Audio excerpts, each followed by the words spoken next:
नमस्कार, मी नाना आहिरे. आवाज न्यूज मराठीमध्ये आपलं सर्वांचं मनपूर्वक स्वागत करतो. बघूया आजची महत्त्वाची बातमी. नांदगाव येथे वीज पडून एक गाय मृत्युमुखी तर एक बैल जखमी. जेजुरकरवाडा येथील घटना. पशुमालकाची नुकसान भरपाईची शासनाकडे मागणी.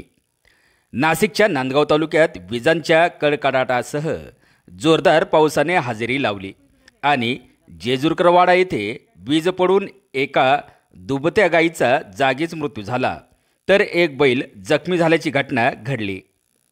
येथील पशुमालक उत्तम दगू जेजुरकर यांचे 2 पशुगाय आणि बैल लिंबाच्या झाडाखाली बांधलेले असताना ही घटना घडली.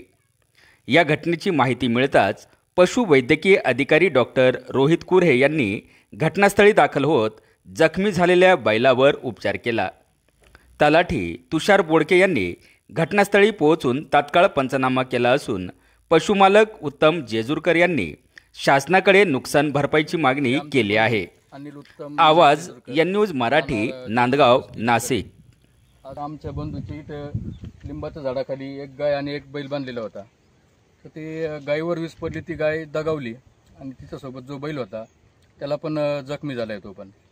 तर आम्ही लगेच 3-3:30 वाजता आपले नांदगावचे कृषी जे अधिकारी आहे किंवा आपले पशुवैद्यकीय अधिकारी त्यांना बोलवलं. ते घटनास्थळी आले, त्यांनी बैलावर उपचार केला आणि गायीचा पंचनामा करून बाकीची प्रोसेस पूर्ण केली. तर आमची शासनाला एकच विनंती आहे, आमच्या गरीब भावासाठी त्यांनी जी मदत पाहिजे ती केली पाहिजे. धन्यवाद. आज दुपारी 3च्या सुमारास श्री अनिल जेजुरकर यांच्या गोठ्यात किंवा म्हणजे यांच्या गोठ्यात वीज पडली असता एक गायीचा मृत्यू झाला व एक बैल जखमी झाला.